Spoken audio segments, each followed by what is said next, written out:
302쪽 배우자 직계 존비속한 정리요.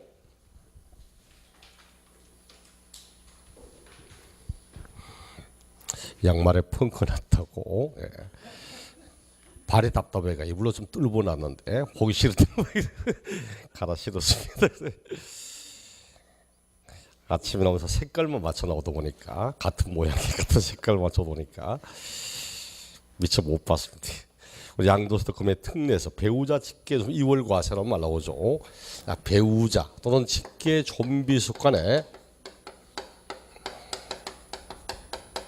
정리합니다. 직계 좀비 속간 정리요.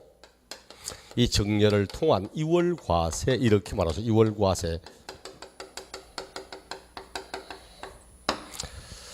자, 이월 과세란 말은 이월 건너뛴다는 이야기죠. 건너뛰어서 과세하겠다고. 근데 문제는 앞에 말을 다 써주면 다행인데 우리 28회 시험 때 이런 말 나오죠. 28회 때는 앞에 말 다 빼버리고 다음 소득세법 제 몇 조 규정에 의한 이월과세의 경우에는 이 말만 써. 그럼 앞으로 우리 소득세에서 이월과세의 말은 요 놈밖에 없습니다. 요 놈밖에. 이게 어떤 의미냐니까 요 적용하는 건 이래 적용합니다. 적용하기를 토지와 건물 그리고 특정 시설물 이용 회원권 그리고 원래 신설된 것이 부동산을 취득할 수 있는 권리, 부동산을 취득할 수 있는 권리 여기에 대하여 적용합니다. 권리에 대해서 적용한다고. 요놈은 원래 새롭게 신설해서 부동산을 취득할 수 있는 권리 여기도 적용하겠다고 새롭게 신설한 부분이 있어서 우리 교재도 뭐 교재는 이게 없어. 교재는 신설된 거 말고 이월과세 요건이라고 해서 적용 요건 동그라미 1번에 토지 건물 특정 시설 이용권의 양도 차익을 계산할 때 이렇게 말하지만 프린트물에는 이제 부동산을 취득할 권리도 함께 이야기하죠. 원래 새로 신설된 부분에 같이 봅니다. 자, 예를 들어서 갑이 취득을 했다. 갑이 취득을 했고 예를 들어서 취득할 때 3억 주고 취득했다. 3억을 주고 취득했는데 불과 한 2년 만에 여기 현재 7억이 돼서 7억이 되어 있습니다. 취득한 지 2년 만에 7억이 되는 거야. 팔려고 하니까 너무 많은 차익이 나온 거야. 세금 그냥 내려고 하니까 7억 같은 삶을 살아야 되겠고 어떡할까 고민하다 보니까 마침 옆에 딱 배우자가 보여. 배우자에게 증여했다. 우리 앞에 두죠. 배우자 간의 증여는 얼마까지는 증여해서 안 낸다? 6억까지는 증여해서 안 냅니다. 6억까지는 10년 이내 6억이거든. 10년 안에 6억. 10년 지나면 또 6억 증여하면 됩니다. 그게 싫으면 같은 날짜에 매년 평생을 6천만 원 증여해도 증여세는 안 나옵니다. 이걸 배우자에게 그의 배우자 또는 직계 좀비속 등에게 증여합니다. 자, 이렇게 증여해 봅시다. 증여하면 7억 가운데 6억을 빼고 1억이란 증여세만 내면 돼. 1억이란 1억 이하의 증여세는 10%거든. 1,000만 원 내면 됩니다. 1,000만 원 증여세 신고하면 또 5% 빼줍니다. 그럼 950만 내면 올랐던 4억이란 양도 차익은 다 빠져나가는 거야. 이렇게 한다면 그다음 을이 팝니다. 을의 양도. 을이 양도한다. 예를 들어 뭐 10억에 판다. 그럼 결국은 10억 마이너스 7억 이렇게만 빼면 되면 3억이라는 세금만 내면 끝나는 거야. 분명히 합법적 행위입니다. 우리 법에도 배우자 간의 증여, 직계, 존속과 비속 간의 증여는 증여 공제가 다 있습니다. 증여 공제가. 합법적 행위는 분명히 맞아. 그렇기 때문에 정상적으로 한다면 증여받은 요날부터 해서 양도하는 요날 사이의 기간에 대한 원칙, 요 기간에 세금을 계산하면 됩니다. 하지만 합법은 분명히 합법 맞지만 이런 공제제를 악용하여서 조세를 회피하는 수단을 많이 사용하고 있더라는 거지. 이걸 막기 위해서 우리 법은 증여받은 자산을 몇 년 안에 판다면 반드시 5년 안에 판다면 만약 증여받은 것을 5년 안에 만약 양도한다면 그때는 당초 증여하였던 요 사람의 취득일부터 요 기간 사이의 세금을 계산하겠다고 이야기를 합니다. 그렇다면 양도 차익을 계산할 때도 양도 차익 계산할 때 양도일의 가액에 마이너스 취득일이 언제죠? 그렇죠. 당초 갑이 취득한 당시에 해야 된다. 취득일이 요날이야. 요날의 가액을 가지고 계산을 해야 됩니다. 또 장기보유 특별공제, 장기보유 특별공제 할 때도 장기보유 공제도 양도일의 마이너스 취득일 할 때 취득일도 당초 갑이 취득하였던 요 시점에 취득일을 대답을 해야 됩니다. 세율 할 때도 세율 적용 시 보유기간도 당초 갑이 취득했던 이날부터 보유기간 따져서 세금을 계산해야 됩니다. 모두 5년 안에 양도한다면 반드시 원칙은 당초 증여하였던 이 사람의 취득일부터 계산하겠다고 이야기를 합니다. 27회 시험 때는 이렇게 27회는 이때 취득가액은 7억 원이다. 틀린 지문 취득가액은 3억입니다. 장기 보유 대상이 될까 모를 때 앞에 몇 년도에 취득해서 몇 년도 증여했고 몇 년도 팔았다. 보유기간도 장기 보유도 이날부터 계산하니까 장기 보유 대상이 된다. 뭐 등등 이렇게 이야기를 해야 돼. 앞으로 항상 첫째 몇 년 안에 팔 때 증여받은 걸 5년 안에 팔 때 그렇다는 이야기입니다. 옛날 기출 지문에 증여받은 자산을 5년 6월 후 양도하는 경우 5년 6월 후 양도할 때는 이날부터 계산한다. 그런 거 없어. 5년 지나서 팔면 원래 원칙대로 계산합니다. 5년 안에 팔 때만 저렇다는 이야기지. 마지막으로 하나 더 내용 보기 전에 만약 보세요. 이날 증여받았다. 증여세 계산하죠. 증여세 계산. 이날 팔았다. 양도세 계산하겠지. 근데 두 번에 걸친 세금을 합쳐보니까 이날부터 2월 과세 규정 적용한 요때부터 계산한 세금보다 더 많은 세금을 내고 있다. 그럼 조세를 회피할 목적입니까? 아니죠. 그럴 때 요 규정 적용하지 않습니다. 더 많은 세금을 내고 있다면 적용하지 않습니다. 그럼 요걸 지금까지는 봐요. 부동산에 관한 내용만 그렇게 했거든. 야, 요 놈만 부동산을 취득할 권리는 적용 안 했거든 원래. 그 어떤 문제 생기냐니까 딱 갑이 분양받았습니다. 분양받고 한 2개월 정도 지났는데 피가 한 2억 정도 붙었어. 피가 예를 들어 2억 정도 붙으니까 배우자에게 증여하는 거야. 증여하고 2억이니까 증여 공제하면 10원도 증여세 안 내지. 그리고 그 다음 날 팔아버리니까 요 날부터 계산하거든. 왜? 부동산을 취득할 권리는 5년 안에 파는 뭐 어떻게 이런 게 규정이 없었기 때문에 그럼 증여받고 분양받은 걸 그 다음날 팔아보니까 차익이 없잖아. 그럼 세금 안 내고 끝. 이런 식의 내용이 악용을 참 많이 하더라는 거지. 그래서 원래부터는 부동산을 취득할 권리, 당첨권, 분양권 이런 것도 요 대상에 포함시켜서 앞으로 그런 것도 5년 안에 팔면 전날부터 계산하겠다. 이렇게 내용을 신설했던 겁니다. 이 부분을. 자, 요 내용을 정리하면 이렇게 되죠. 세액 계산, 우리 프린트에 나오지만 세액의 계산 언제부터 한답니까? 반드시 당초 증여하였던 그 사람의 취득일부터 해야 됩니다. 증여받은 수정자 양도일까지를 계산하고 납세 의무는 누구에게 있을까? 납세 의무는 계산은 당초 증여한 자의 취득부터 계산합니다. 단 납세 의무는 증여받은 수정자에게 있다고 해야 됩니다. 증여받은 수정자, 이게 주의할 것. 당초 증여자의 취득일부터 세액을 계산하므로 납세부는 당초 증여한 자에게 있다. 이래 가지 않도록 증여받은 수정자에게 있습니다. 그럼 이날부터 자 이날 팔았다고 해서 이날부터 계산하면 이 사람 세금 낸 거 아무 의미 없잖아. 그렇죠? 실덤짓 하는 거지. 그럼 이 사람은 자기가 냈던 증여세는 어떻게 할 건가? 이때 증여세는 양도가에게 마이너스 필용비할 때 취득가액에 집어넣어서 공제 적용을 해줍니다. 그래서 세 번째 수정자 납부한 증여세는 필용비에 산입하여서 공제 적용을 하고 있습니다. 그럼 양도자와 증여자와 수정자 간에 연대 납세입이 있을까? 없습니다. 합법적 행위를 했는데 책임을 함께 묻고 이렇게 하지는 않습니다. 요 놈들 굉장히 많이 물어요. 요거. 세액 계산, 납세 의무자, 증여세 처리, 그리고 연대 납세입이 있는가? 요 네 가지는 핵심입니다. 굉장히 많이 묻습니다.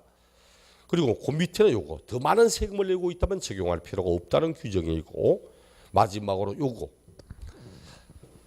이때 팔았습니다. 파는데 5년 안에 팔거든. 고민합니다. 보통은 잘 몰라. 증여받고 증여받은 사람 팔면 되겠지. 그것은 많이 아는데 5년 안에 팔면 제자리에 간다는 사실 모르면 참 많습니다. 이 양반은 알아. 어떻게 할까? 팔고는 싶고 이혼합니다. 이혼한 뒤에 그 다음에 팔아버리는 거야. 그럼 배우자로부터 증여받은 게 아니잖아. 누구로부터 받아서? 배우자였던 자로부터 만든 거지, 그렇죠? 이렇게 하니까 이 규정을 적용 안 했습니다. 시제 또. 그것도 문제는 이러니까 위장이혼이 나와요. 위장이혼이. 그러니까 지금 우리 법은 이걸 막기 위해서 양도하는 날 현재 혼인관계가 소멸되었다 해도 배우자에 포함시켜서 요 규정을 그대로 적용합니다. 요 규정을 그대로 적용합니다. 단 이 혼인관계가 소멸되는 것이 배우자가 사망했기 때문에 혼인관계가 소멸된 건 인정을 해줍니다. 그 다음 또 우리 프린트는 없어도 상식선을 봅시다. 증여받았습니다. 증여받고 한 3년쯤 있다가 수용됐습니다. 수용돼 버려서 수용 딱 되니까 당신 5년 안에 팔았구나. 이거 말이 안 되지, 그렇죠? 그 수용에 의해서 양도된 거라면 5년 안에 처분해도 요 규정 적용하지 않습니다. 또 양도했는데 이게 1세대 1주택 비과세 요건에 해당하는 주택이야. 그럼 1세대 주택 비과세라면 갑이 가지고 있다가 파는 거나 을이 가지고 있다가 파는 거나 어차피 동일 세대잖아. 그럼 그때는 1세대 비과세 대상에 해당하는 주택이라면 요 규정 적용하지 않습니다. 뭐 이런 것들이 있기는 합니다. 하지만 딱 기본 틀 이런 것과 언제부터 세금 계산하는가, 납세무가 누구에게 있는가, 연장납세 있는가, 증여세 어떻게 처리하는가, 그놈만큼 반드시 기억하고 원래는 이런 것도 신설해서 부동산을 취득할 권리도 함께 하고 있다는 사실 이거 보면 됩니다. 그 다음에 이거 특수관계인, 그다음 오른쪽 페이지에 특수관계인 사이에 부당행위 계산 나오죠. 부당행위 계산 부인 규정 나오고 있습니다. 요거는 볼게요. 자, 칠판.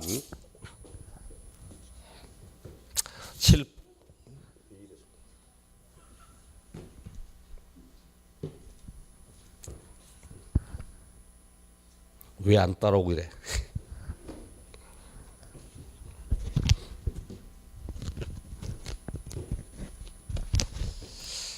오늘 말만 바꾸면 돼.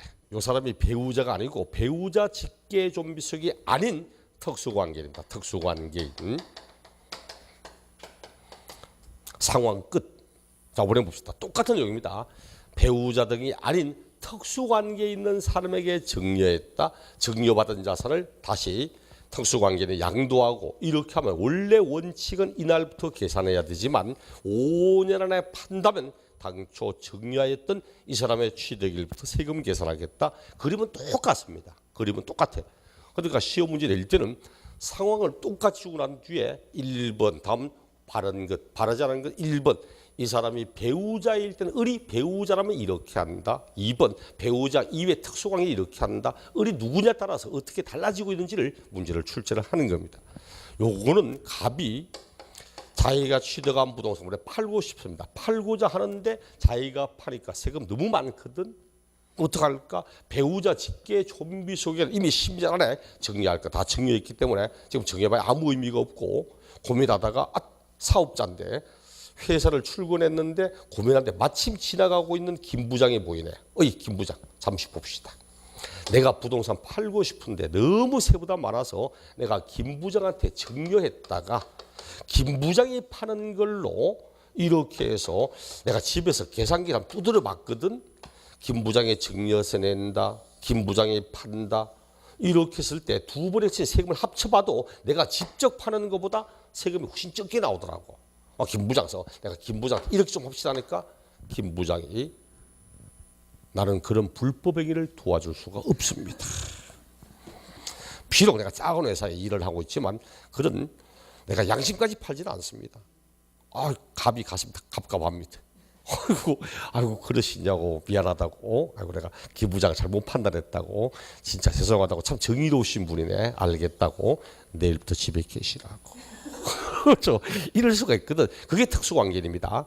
이 사람의 생계와 관련된 힘을 가지고 있는 사람을 특수관계라고 이야기합니다.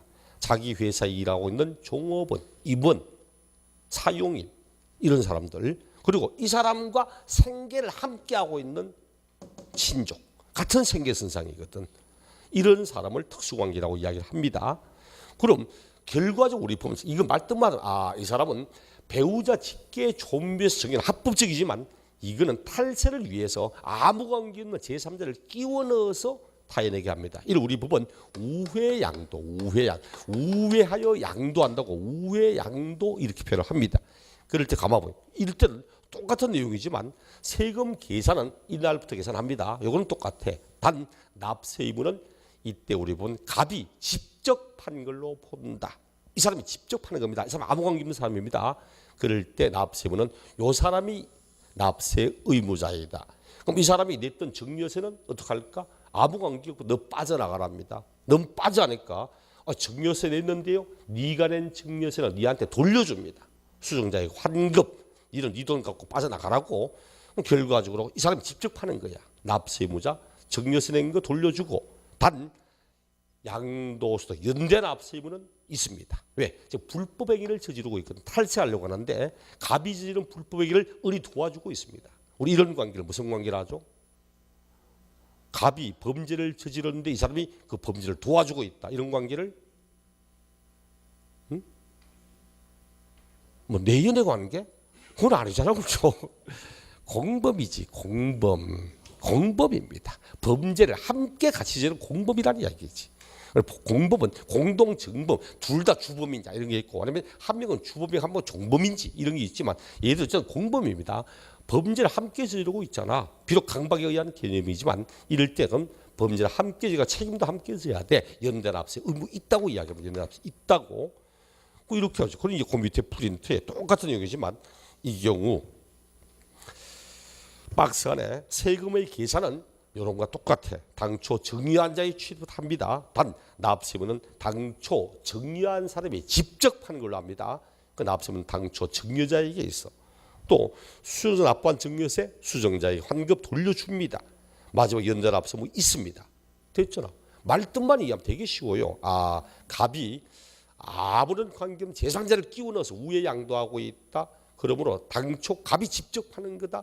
그럼 이 사람은 전혀 관계없는 사람, 내는 세금 돌려준다고. 하지만 범죄를 함께 도와주고 있기 때문에 세금에 대한 책임은 함께 묻고 있고, 이런 식 개념을 보시면 됩니다. 똑같이 그럼 이 사람이 정여받고 낸 세금, 이 사람이 양도하는 세금 더 많은, 이 세금보다 이 사람이 판 것보다 더 많은 세금을 내고 있다면 이 규정을 적용하지 않고 똑같은 입장, 그렇게 보시면 됩니다. 함께 비교해서 내용을 보셔야 돼요. 비교해서. 다만 이제 위에 우리 교재를 본다면 304쪽, 305쪽 고가 취득 저가 양도 볼게요. 프린트물 하면 13쪽에 양가로 2번 부당행위의 부인의 1번 특수관계자 간의 저가 고가 양도 양수. 특수관계에 있는 사람들 사이에서 원래 시가대로 거래하지 않고 시가보다 현저하게 높게 현저하게 낮게 저가 고가의 양도와 양수 오고, 특수한 관계에 있다 보니까 원래 시가, 이 부동산 시가는 5억짜리인데 동생한테 팔다 보니까 4억에 팔아요. 아니 동생이 가지고 있는 토지 4억짜리를 형한테 팔다 보니까 5억에 팔고, 이렇게 원래 시가보다 현저하게 높게 낮게 거래하는 것, 이걸 부인합니다. 부당행위라고, 이를 부당행위라고 보아서 부당행위로 인하여 요거는 부인 인정하지 않겠답니다. 그들 사이의 거래를 인정하지 않고 원래 시가대로 계산하겠다, 이렇게 이야기를 합니다.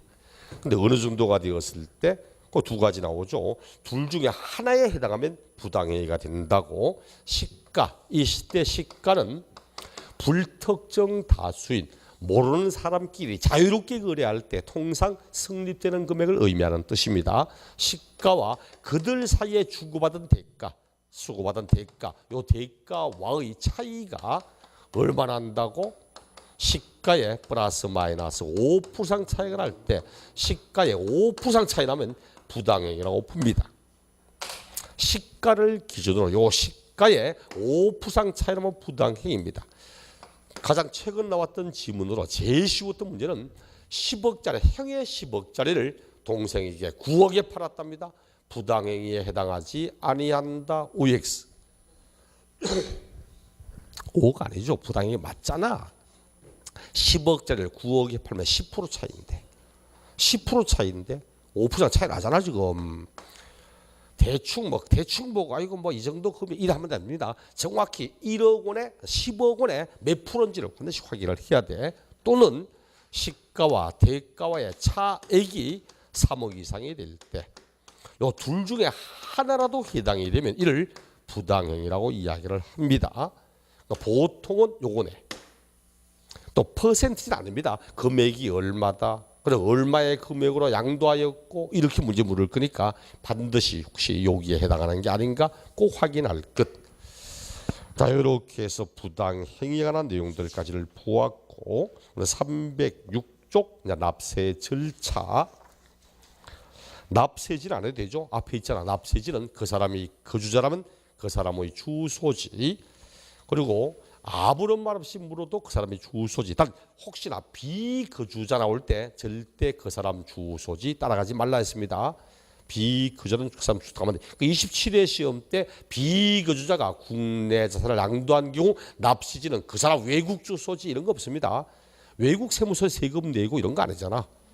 그러니까 항상 주의할 것은 항상 그 사람이 비거주자만 할 때 그 사람 따라가지 말라는 거, 그거는 주의하면 됩니다. 그럼 이제 307쪽 이제 신고 납부 나오죠. 예정 신고, 확정 신고.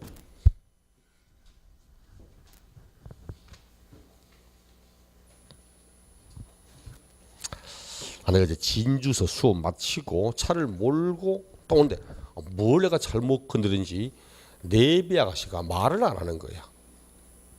음성이 안 나오더라고. 음성 나와야 그냥 아무 생각 쫙 하면 저 앞에 뭐 과속 하면 30속도 늦춰 가면 되는데 얘가 말을 안 해. 그래가지고 아이고 비도 좀 오고 있어. 좀 천천히 가야지 싶어서 130km 정도로 쭉 가는데 그 대충 자주 다니는 길이니까 대충 어디든가 대충을 알아. 그 대충 가도 화면 딱 보니까 반짝빛 또 천천히 갔다 가는데 터널 안에 들어갔다가 앞 좀 밀려 있다가 탁 닫더니 막 트이게 저것도 쫙 가는데 터널 딱 끝난 순간 보니까 갑자기 뭐 단속돼 있는 것 같더라고. 백개 그때 뭐 틀 잘 빠져나가기에 조금 더 빨리 150 정도 확 하는데 찍혔는 것 같아. 아 이거 그 내비 아가씨 왜 말을 안 하는지, 내가 뭘 잘못했는지 삐져가지고 말하는 것 같아. 가서 오늘 내비 아가씨 왜 말 안 하는지 뭐 사정을 한번 들어보고 돈이 필요하면 돈 주고 뭐 음식 주고 해서 달랠 필요가 있는 것입니다. 오늘 올 때도 할 수 없이 110 정도로 아주 막 차분하게 거북이처럼 달려왔습니다. 그래서 보니까 아씨 하여간 뭐 기계든 뭐다 여자 말 안 들으면 돈 쓰게 돼 있어. 양도소득 과세 예정신고 봅시다. 양도소득 과세 표준 예정신고. 양도소득의 신고는 두 가지가 있습니다. 과세 표준은 예정신고가 있고 확정신고가 있어요. 예정신고 그리고 확정신고 두 가지 나오죠. 프린트 나옵니다. 예정신고가 있고 확정신고가 있다고. 근데 공통적으로는 예정신고, 확정신고 간에 내가 자산을 양도했는데 이익이 없다, 손실 생겼다, 신고해야 됩니까? 해야 됩니다. 그렇죠.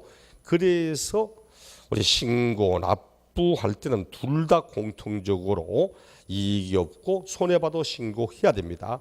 그래서 우리 프린트의 2번 예정신고 2번 양도 차익이 없거나 양도 차손이 발생해도 신고하라고 돼 있고, 확정신고는 똑같은 말인데 표현을 달리하여 과표가 없거나 결손금액이 발생하였다 이렇게 말합니다. 같은 내용입니다. 근데 시험에도 가끔 우리 28회 시험 때인가도 두 개를 같이 내더라고. 자산을 양도하였음에도 양도 차익이 없어도 예정신고 하지 않아도 된다. 그 다음 과세 표준이 없다면 확정신고 안 해도 된다. 아닙니다. 똑같은 말입니다. 과표 없다, 결손금액 생겼다, 차익 없다, 차손 생겼다 같은 말입니다. 반드시 해야 됩니다. 공통 생각보다 종종 나와. 이익이 없고 손실 생겨도 신고해야 된다는 사실 꼭 기억하고, 예정신고 언제까지 한다고 되어 있죠? 언제까지? 양도일이 속하는 달의 말일부터 2개월 안에 하라고 되어 있죠. 양도일 요것이 속하고 있는 달의 말일부터 2개월 이래 달의 말일부터 2개월 이내 하라고.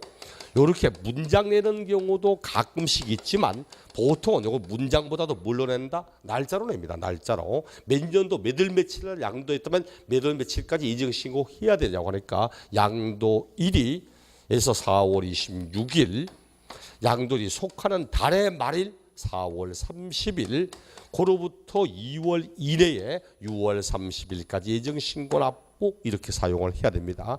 요건 날짜를 가지고 언제까지 하는가 종종 묻기 때문에 반드시 꼭 알아야 되고, 확정신고는 언제 한다 했죠? 확정신고는 다음 연도 5월달 하면 됩니다. 종합소득세 5월달은 종합소득세 확정신고 납부 기간입니다. 소득세 확정신고는 작년에 생긴 소득은 모두 올해 5월달에 확정신고 납부하는 겁니다. 이거는 우리 1번 다음 연도 과세기간에 속한 연도의 다음 연도 5월 1일부터 5월 31일까지 확정신고 납부한다죠. 그러니까 반드시 예정신고 날짜 굉장히 자주 내니까 반드시 꼭 연습해서 양도일이 속하고 있는 달의 말일부터 2월 안에 한다고 이야기를 하고, 예외적으로 요거 양도일의 예외도 있고 2개월의 예외도 있습니다. 그 양도일의 예외 뭐 있냐 보니까 그 밑에 3개월 2월 안에 예외부터 부담부 증여, 우리 부담부 증여 봐. 부담부 증여라면 글자 어떻게 하라고 했죠? 그렇죠. 글자 나누라고 했죠. 딱 나누어서 부담시키는 채무 요 부분은 양도, 이를 뺀 나머지는 뭐? 증여. 나머지는 증여. 이렇게 보냈습니다. 수정자가 부담하는 채무는 양도고 이를 빼 나머지는 증여입니다. 문제는 증여세는 언제까지 신고하는가 하니까 증여세는 증여일이 속하는 달의 말일부터 3개월 안에 돼 있어. 3개월 안에. 그럼 어차피 같은 사건인데 부담은 양도라고 2개월 안에 가서 신고하고, 또 증여를 다음 달 3개월 가서 신고하고, 같은 사건을 2번이나 세무서 가서 신고하라면 번거롭잖아. 그래서 부담부 증여세 양도는 증여세와 똑같이 증여세 신고할 때 함께 할 수 있도록 하기 위해서 3개월 이렇게 이야기를 합니다. 부담부 증여 나오면 그때는 2개월, 3개월 안에 한다고 하고, 그다음 그 밑에 토지거래 허가구역, 우리 토지거래 허가구역 안에 토지를 거래할 때는 정상적인 거래를 하면 허가를 받고 거래합니까? 대금부터 먼저 받고 허가합니까? 허가 먼저 받아야지. 허가구역인데 허가를 받고 거래해야지. 거의 동그라미 1번. 정상적으로 허가를 받고 거래하여 대금을 주고받고 하면 이때는 대금 청산 1 양도일입니다. 정상적으로 하면 양도일이 속하는 가야 돼. 그런데 2번 허가를 받기 전에 대금을 먼저 청산했답니다. 허가 안 받고 먼저 대금을 주고 받았답니다. 효력이 있다 없다? 효력 없잖아. 그렇죠. 허가 받지 않고 거래하는 것은 무효잖아. 무효. 확정적 무효든 유동적 무효든 무효다. 그렇죠. 무효이기 때문에 아무런 효력이 없어. 그럼 이때는 어떻게 하면 효력이 생기죠? 허가를 받으면 효력이 생기지. 그래서 허가를 받지 않은 상태에서 거래하고 허가를 뒤에 받으면 그때는 허가를 받으면 물권 변동되기 때문에 그때는 양도일이 아니고 허가일이 속하는 이렇게 합니다. 취득세도 똑같아. 요 안에 부동산 거래하잖아. 취득세도 우리는 취득일부터 60일 안에 신고 납부하지만 예외에 해당하는 요 밑에 허가 안 받아서 거래부터 할 때는 그때 취득일이 아니고 그때는 허가일부터 60일 안에 신고 납부해야 됩니다. 취득일은 대금 청산일, 잔금 지급이 취득일이거든. 잔금은 다 지급됐지만 아직 허가 안 받았다면 그때는 취득일부터 아니고 허가일부터 60일 안에 신고 납부 이렇게 사용합니다. 그 신고 기한 1, 2, 3고 하고 그다음 2번 하고 그다음에 밑에 3번 요 세 가지가 양도세 예정신고 핵심입니다. 3번 같은 연도의 누진세 대상을 앞에 했습니다. 누진세 대상을 여러 차례 양도하면 양도소득 금액을 합산하여 신고해야 됩니다. 합산해서. 근데 확정신고의 3번 보니까 얼마 나오죠? 확정신고도 보니까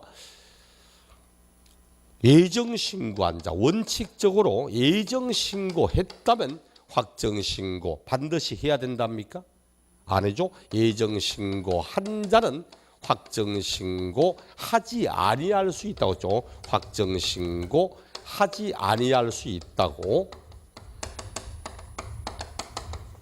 전제는 뭐다? 전제는 예정신고한 내용이나 확정신고할 내용이나 똑같으면 굳이 같은 내용을 2번 반복시킬 필요가 없다 이런 뜻입니다. 그러므로 예정신고했다면 굳이 확정신고 안 해도 된다. 그런데 자 요거 같은 연도에 누진세 대상을 2회 이상 팔았습니다. 합산해서 신고해야 됩니다. 근데 합산 신고 안 해서 1월 달에 토지 팔고 예정신고했습니다. 7월 달에 건물 팔고 예정신고했습니다. 문제는 하긴 했지만 따로따로 해서 합산하지 않고. 그럼 어떻게 해야 돼? 그럼 그때는 비록 예정신고하였다 해도 예외적으로 같은 연도 누진세 대상을 2회 이상 양도한 경우로 합산하여 신고하지 않았다면 그때는 예정신고하였다고 해도 합산하여 확정신고 새롭게 하여야 한다. 이렇게 이야기를 한 겁니다. 원칙은 예정신고했다면 확정신고하지 않을 수 있지만 단 예정신고한 내용과 확정신고한 내용이 달라진다면 그때는 새롭게 합쳐 신고를 해야 됩니다. 그다음 예정신고의 가산세, 취득세와 똑같잖아, 그렇죠? 가산세. 단 확정신고에도 가산세, 예정신고와 동일합니다. 그런데 문제는 뭐야? 문제는 같은 소득인데 예정신고 안 했다고 가산세, 확정신고한다 가산세하면 같은 소득을 가지고 가산세를 2번 받는 이중과세가 되고 있어. 그래서 우리 법은 예정신고와 관련하여서 무신고 가산세, 미납부 가산세 적용됐다면 확정신고 시에는 다시 적용하지는 않습니다. 그 23회 시험 때 예정신고와 관련하여 무신고 가산세가 적용된 경우라도 확정신고 시에 다시 적용될 수 있다. 틀렸다. 정답 이렇게 내기도 합니다. 그러니까 반드시 여기도 예정신고, 확정신고 프린트 1번, 2번, 3번하고 확정신고 1번, 2번, 3번과 5번하고 그런 것들을 중심으로 보시면 됩니다. 보통은 1, 2, 3번 언제까지 신고하는가, 이익 없고 손실 생겨도 한다. 그 다음 3번 이런 정도까지 한번 문제를 낼 겁니다. 그 다음 분납은 이미 재산세 할 때 봤다고 그러죠. 재산세는 분납하려면 세금 얼마, 납부세액 얼마 넘어갈 때, 분납은 재산세는 500만 원 초과될 때, 종합부동산세는 250만 원 초과될 때, 양도세는 1천만 원 초과할 때 언제까지 분납하죠? 종합부동산세만 6개월이지 나머지 재산세와 소득세는 2개월 안에 분납하게 할 수 있다. 얼마를 분납하죠? 1번은 앞에 금액은 무조건 내고 나머지 분납한다. 2번은 절반 내고 나머지 분납한다. 이건 1,000만 원 기준이니까 1,000만 원 초과 2천만 원 이하면 1,000만 원 무조건 내고 나머지 분납, 2천도 초과되면 절반 내고 나머지 분납 이렇게 보면 되죠. 요 놈까지가 이야기였고 314쪽 구개자산 양도 314쪽 구개자산 양도 프린트물론 15쪽에 나옵니다. 15쪽에 국내자산 양도와 구외상도의 차이점 비교 나오죠. 우리 구외자산 양도 거주자가 양도할 때입니까? 비거주자가 양도할 때입니까? 또 비 온다고 빗자 붙인다. 앞에 우리 소득 첨할 때 거주자는 국내에서 생긴 소득은 물론이고 외국에서 생긴 소득까지 다 과세하고 비거주자는 국내에서 생긴 소득만 과세하지. 그럼 구외자산을 양도 생긴 소득하면 거주자의 구외산 양도입니다. 비거주자는 구외산 양도와는 아무 관계 없습니다. 구외자산 양도 요거 볼 때는 첫째 납세 의무가 있는 거주가 누구인지가 봅니다. 요거 꼭 봐야 되겠죠. 납세 의무 있는 거주자. 우리 일반적으로 말할 때 거주자는 대한민국에 주소가 있거나 183일 이상의 거소를 가진 자를 말합니다. 하지만 우리 교재도 314쪽에 납세 의무자라고 해서 국외자산 양도에 대한 양도소득세는 해당 자산의 양도일까지 계속 5년 이상의 주소 또는 거소를 둔 거주자에 한하여 납세 의무를 진다. 이렇게 말하죠.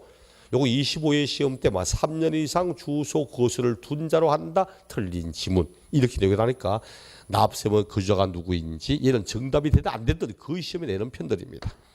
두 번째 과세 대상도 똑같아. 토지, 건물, 부동산 권리, 기타 자산, 주식돈, 출자, 지분, 파생상품 다 있습니다. 단 대상 중에서 뭐 프린트 있으니까 부동산 임차권, 부동산 임차권. 부동산 임차권은 국내 자산을 양도할 때는 등기된 것에 한해서만 과세합니다. 하지만 국외 자산은 등기와 관계없이 과세합니다. 왜? 나라마다 제도가 다르기 때문에 우리나라는 임차권이 채권이기 때문에 등기해야만 물권, 화대고 이런 말 하지만 전 세계 모든 국가가 임차에 다 채권이겠습니까?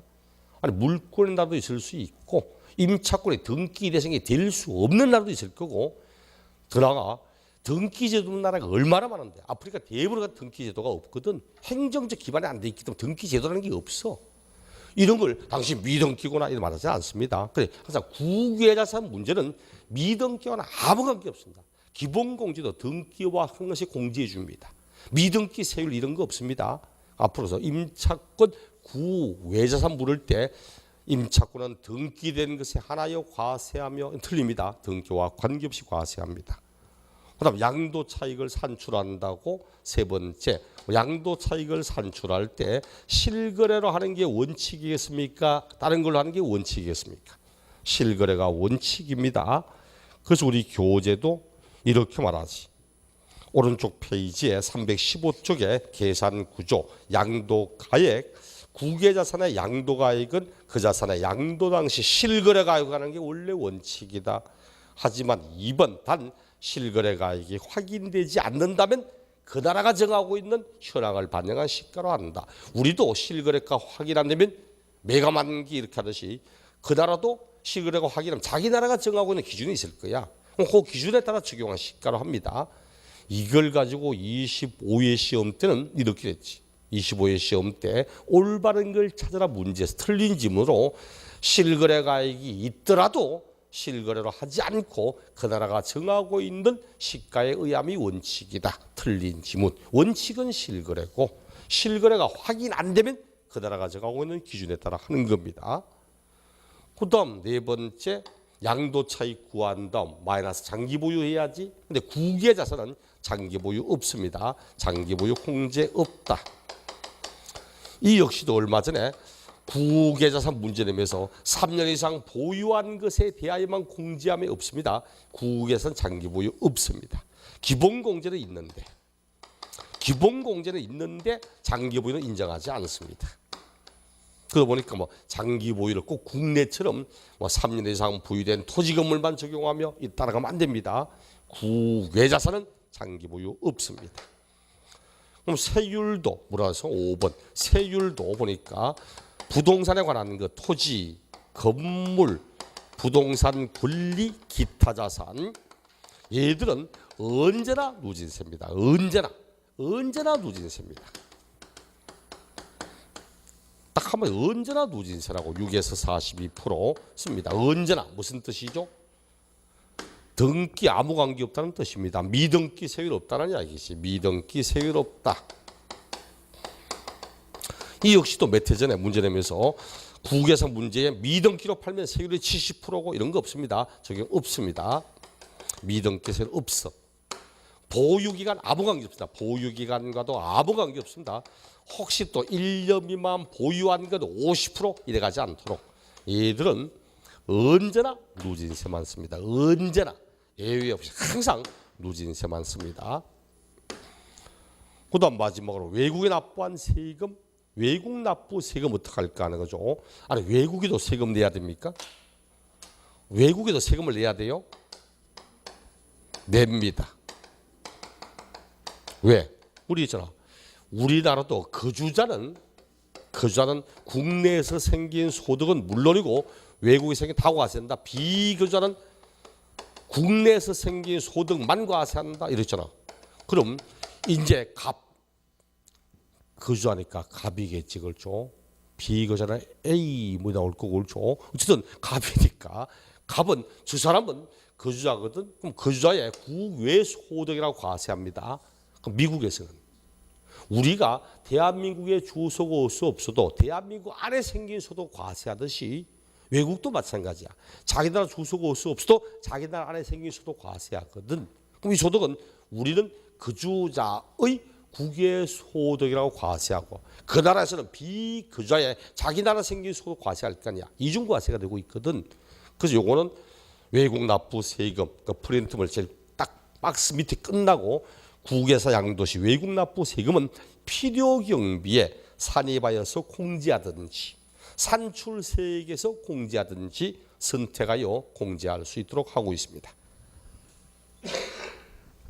여기까지 보시면 되고 마지막 하나 양도 차익 계산할 때 실거래를 안 되죠. 실거래로 하는 게 원칙이라고 보세요. 그럼 실지거래 가액으로 한다면 실제로 주고받은 외화 가지고 계산합니까? 실거래 가액으로 한다고 외화를 실제로 주고받은 외화를 가지고 한다? 그럼 어떤 문제 생겨? 쭉 가면 양도 가액 달러 마이너스 필요비 달러 양도 차익 그다음 기본공제 여기까지는 좋아. 그렇게 해서 과세표준 곱하기 세율 누진세거든. 누진세가 과세표준 금액이 몇 달러 이하는 몇 프로, 몇 달러부터 몇 달러 사이는 몇 프로 이런 식으로 누진세를 적용한다면 전 세계에 통용되는 모든 화폐 단위를 법에다가 다 적어놔야 됩니다. 일본에서 팔았다 몇 엔 이하는 얼마 등등등. 베트남에서 팔았다 몇 동까지는 얼마, 몇 프랑은, 몇 유로하는, 몇 마르크는 이런 파운드하는 이름이든 전 세계 통 모든 화폐 다 적어야 되잖아. 이 얼마나 불편하고 힘든데 환율 바뀌면 법도 고쳐야 되고. 그래서 우리 법은 반드시 외화를 하지 않고 이런 외화 환산합니다. 원화로 환산해서 원화로 환산하여 계산을 합니다. 그때 환산할 때 어떻게 환산하냐고 환산할 때는 어떻게 환산하는가? 그 뒷장 넘겨보니까 316쪽 환산 내용이 어디 갔나?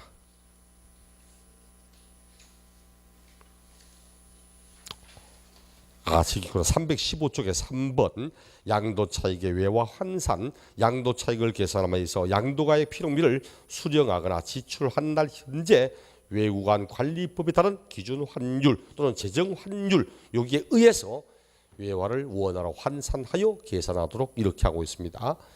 법이 정하는 당시의 기준 환율이나 재정 환율 등에 따라 외화 환산하여 계산하고 있다. 그런 정도 선까지 딱 프린트에 능가하고 환산을 어떻게 하는가 그런 정도까지 보시면 될 겁니다. 자 그리고는 우리 앞으로 쭉 넘어가서 임대소득을 하면 간단한 내용만 임대소득을 임대소득 부분 239쪽 부동산 관련 사업소득 프린트물로는 16쪽에 프린트물 16쪽에 부동산 사업소득 중 임대업 이렇게 임대업 틀린 프린트에 틀린 것도 하기 때문에 자 부동산 임대업이라고 해서 임대사업으로 이제 사업소득입니다. 사업소득은 종합소득에 합산한다 안 한다? 한다. 종합소득에 합산하지 않는 건 양도와 퇴직밖에 없잖아. 그럼 반드시 부동산 임대업은 사업소득으로서 종합소득에 합산하여 과세합니다. 종합소득에 합산하여 과세합니다. 그럼 어떤 걸 우리 부동산 임대업이라고 하냐니까 부동산 임대업은 그 교재도 개요 부동산 임대를 통하여 발생하는 소득으로 사업소득이고 1번 부동산을 임대하고 대가받는 것 그 다음 3번 부동산 상의 권리를 대여하고 대가받는 것 이게 제일 기본입니다. 부동산 및 부동산 상의 권리에 대여 부동산 자기 소유 부동산을 타인에게 자기 소유 부동산을 타인에게 임대하고 받은 소득이고 또 두 번째 부동산 상의 권리 부동산 상의 이 권리 요 권리의 대여로 인하여 발생하는 소득입니다. 요 놈 주의할 것. 부동산 상의 권리 그럼 임대업이 되는 부동산 상의 권리가 뭘까 하니까 요거는 옛날에는 딱 두 가지밖에 없었어. 우리 프린트에도 전세권과 임차권, 전세권, 임차권 요것에 대여, 지상권과 지역권을 아래라는데 요거 개정돼서 이제는 지상권, 지역권의 대여도 부동산 상의 권리로 포함합니다. 이제는 지상권, 지역권 요것의 대여 요거 포함해서 합니다. 요까지를 이야기합니다. 프린트에 지상권, 지역권이 가입표되어 있는데 가입 말고 동그라미 쳐서 지상권도 O, 지역권도 O 모두 대상됩니다. 다만 공익사업에 관련된 지상권, 지역권은 제외한다 이런 말 나오지만 아무런 전제 없이 물으면 이제는 전세권, 임차권, 지상권, 지역권의 대여 이것을 통한 소득 내용 보셔야 됩니다.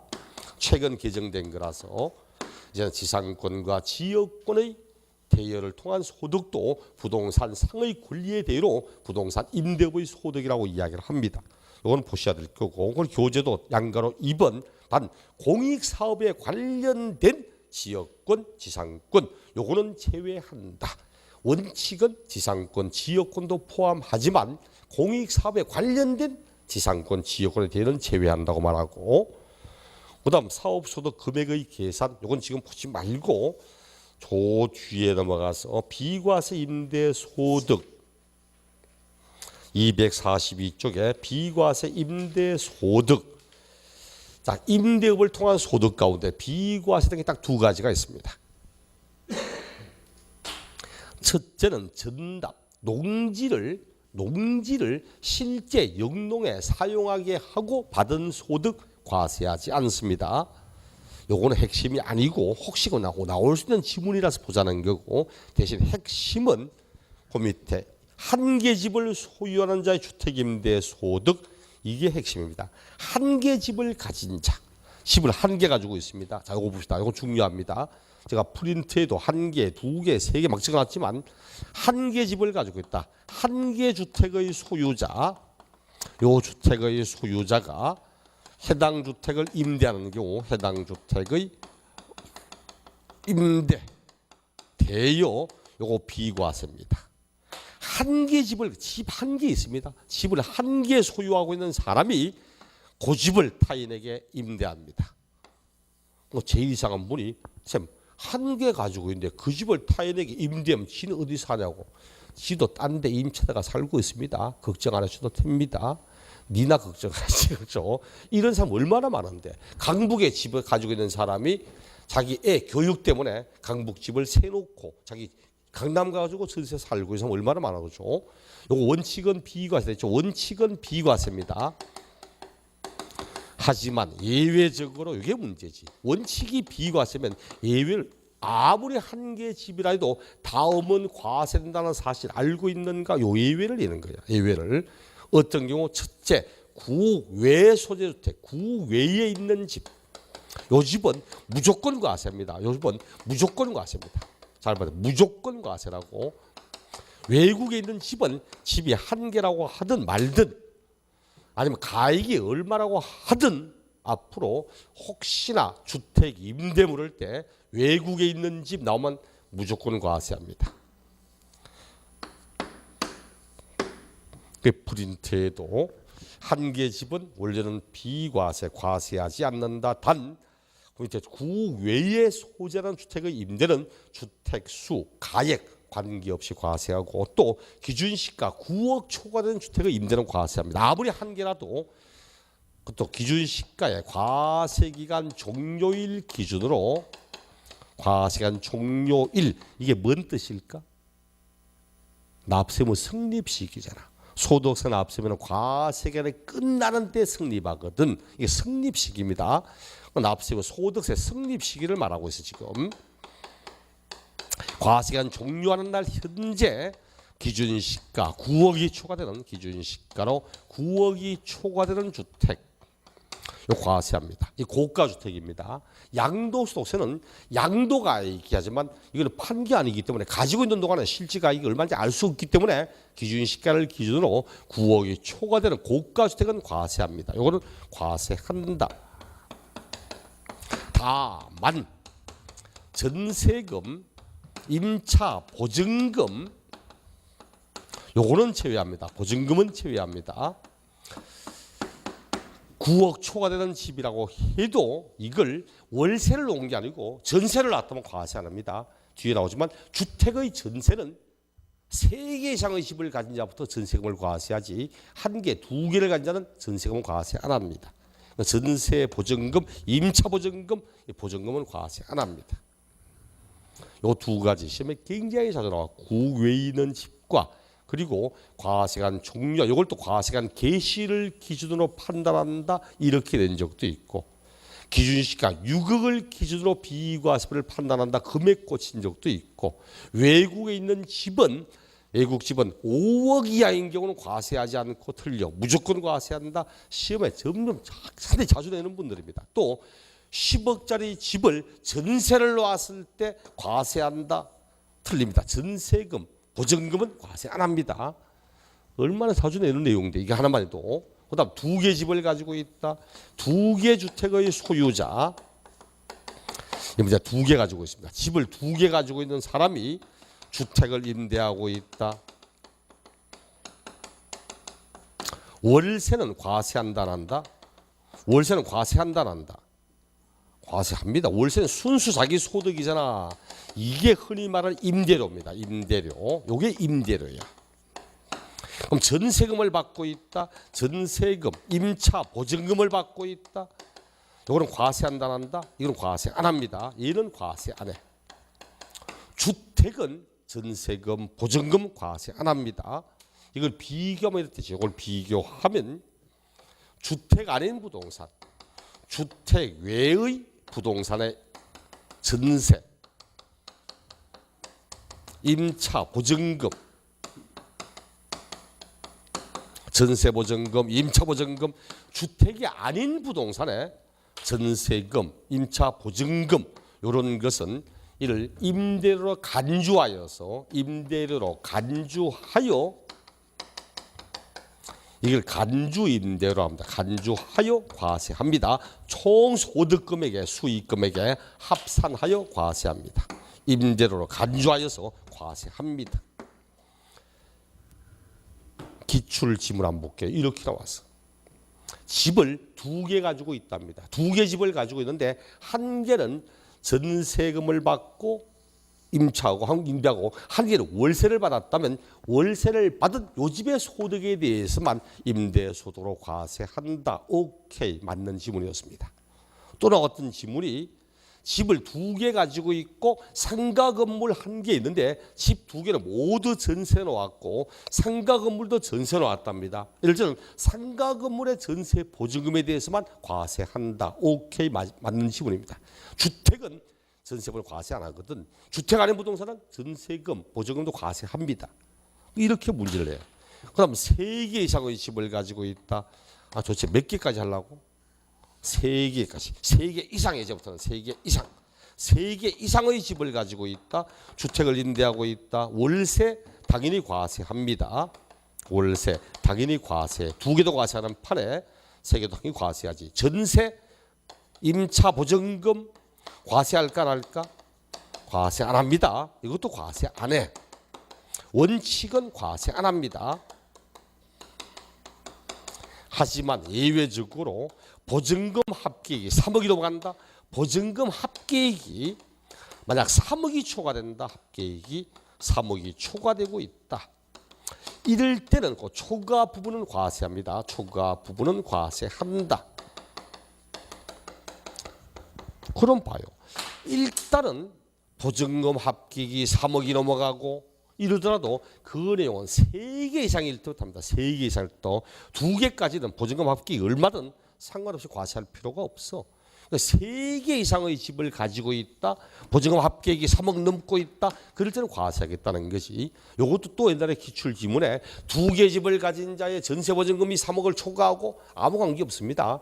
적어도 보증금을 과세하려면 주택은 보증금 과세하려면 3개 이상을 가진 자부터 과세하는 대상으로 포함됩니다. 그럼 프린트에도 3개 이상의 주택 과세한다. 전세는 과세 안 하고 월세는 과세하고 단 보증금 합계액이 3억을 초과하는 경우에 초과분은 과세하는데 이런 사람도 있어. 갑은 주택을 3개 가지고 있습니다. 갑은 주택이 3개 주택을 가지고 있어. 부럽다 그렇죠. 어떻게 하면 집을 3개씩이나 가지고 있습니까? 을은 집 2개밖에 없어. 2개. 그 을이 갑보고 부럽다. 너는 어떤 집을 3개나 가지고 있나? 난 2개밖에 없는데 이것들이 막 나는 1개밖에 없는데. 또 다른 사람이 또 그런데 한번 제가 나는 1개밖에 없는데 옆에 사람이 나는 없는데 이 사람도 부딪힐 거니까 봐요. 그럼 갑이잖아, 그렇죠? 이 양반이 갑이야. 그게 갑질하는 거지.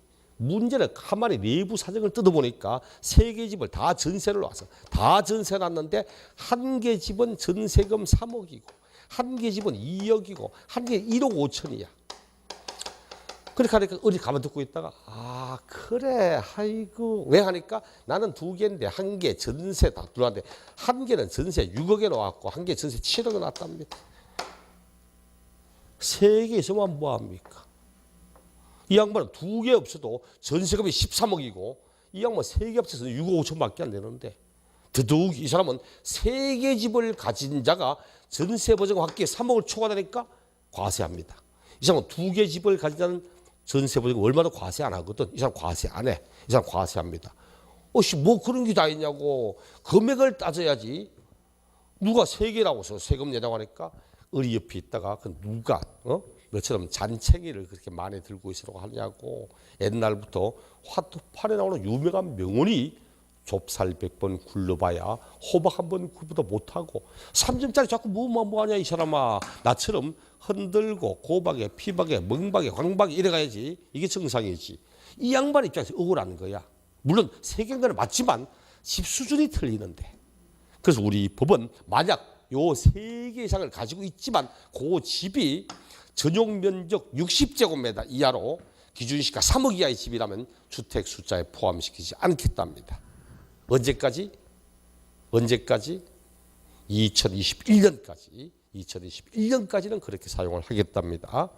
자, 이런 내용도 있고, 그다음 밑에 그럼 나는 1개인지 2개인지 3개인지 봅시다. 우리 비과세가 되는 집은 비과세는 1주택 임대지. 1주택의 임대에 대하여 비과세합니다. 1개 집을 가진 자의 주택 임대가 비과세가 되는 거야. 비과세. 그럼 1개인지 2개인지 3개인지를 따질 필요가 주택 숫자를 따져봐. 남편 1개 있고 부인 1개 있다. 1주택 임대로 비과세합니까? 2주택으로 과세합니까?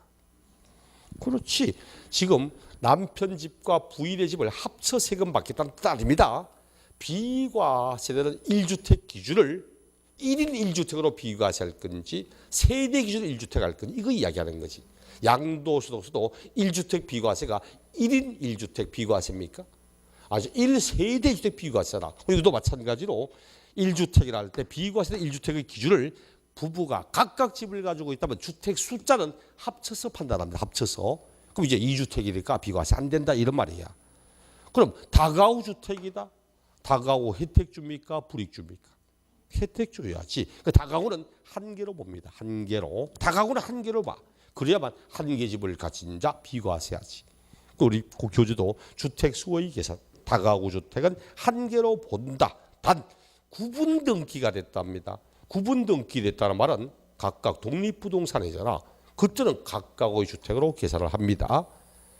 그 다음 2번째 공동소유주택 주의해야 돼. 대부분의 세법에는 공동소유면 공유자 각각 그 집을 소유한 걸로 이게 원칙이야.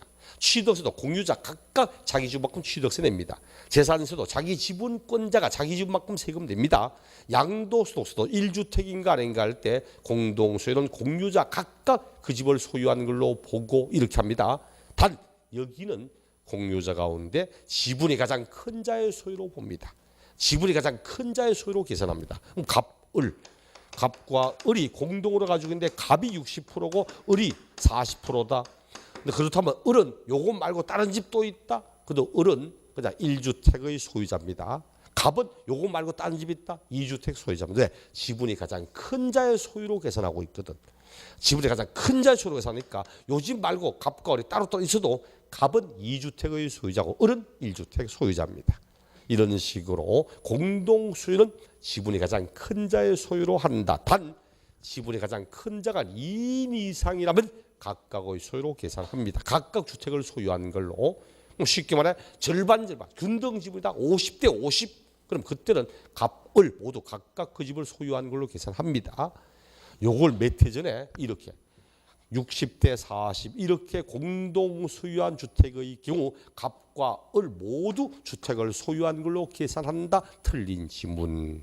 지분이 가장 큰 자로 소유하는 게 원래 원칙입니다.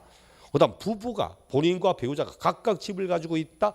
그때 비과세된 1주택인가 아닌가를 판단할 때는 합산하여 판단을 해야 됩니다. 합산하여 판단을 하는 거고 4번은 안 봐도 괜찮습니다. 보통 주택 수의 계산 물을 때 1, 2, 3번 얘를 가지고 묻는 게 대부분이고 마지막 끝에 도표 팍 그때 주택임대를 통한 임대소득이 연 2천만 원 이하인 경우, 이게 작년까지는 비과세였습니다. 주택의 임대를 통하여 생긴 요 주택임대를 통한 소득이 연 2천만 원 이하다. 연 2천만 원 이하. 요거 작년까지는 비과세였습니다. 근데 올해 개정되어서 연 2천만 원 이하라 해도 올해부터는 분리과세합니다. 분리과세. 분리과세는 종합소득에 합치지 않고 별도로 떼서 과세합니다. 별도로 떼서. 소득 금액에다가 일정 금액을 공제하고 거기다가 14% 세율을 적용하여 분리과세하는 방식으로 이제 개정이 되었습니다. 그리고 이거는 분리과세가 원칙인데 본인이 종합과세를 선택할 수도 있습니다. 종합과세로 선택할 수도 있고, 아마 다음에 나오면 우리 교재는 이게 없다 보니까 프린트 나중에 이제 우리 다음 달 요약집에 나올 거니까 요약집에 뭐 어떻게 계산할 건지 아마 원래 이게 개정된 부분이다 보니까 특히 아마 원래는 연 2천만 원 이하의 분리과세는 주택임대소득 어떻게 계산할 건가 이런 내용도 아마 언급할 확률이 굉장히 많아 보여서 보자는 이야기고, 전통적으로는 요거 임대업의 소득이든 부동산 상의 권리라는 게 도대체 뭘까 요거하고, 그 다음 한 개, 두 개, 세 개 등에 따라 어떻게 과세할 건지 말 건지 이런 내용하고 주택 수고의 계산, 이게 원래 전통적으로 제일 중요한 부분들입니다. 프린트 있는 게 제일 중요한 부분들이고, 요거 말고 가끔 가다가 계산할 때 임대료가 뭘까, 간주임대료는 뭘까, 뭐 관리비 등은 소득에 포함될까 등등등 뭐 등등 이런 내용도 가지고 이야기를 할 겁니다. 하지만 일단 요 정도 선까지는 봐야 됩니다. 요 정도 선까지는.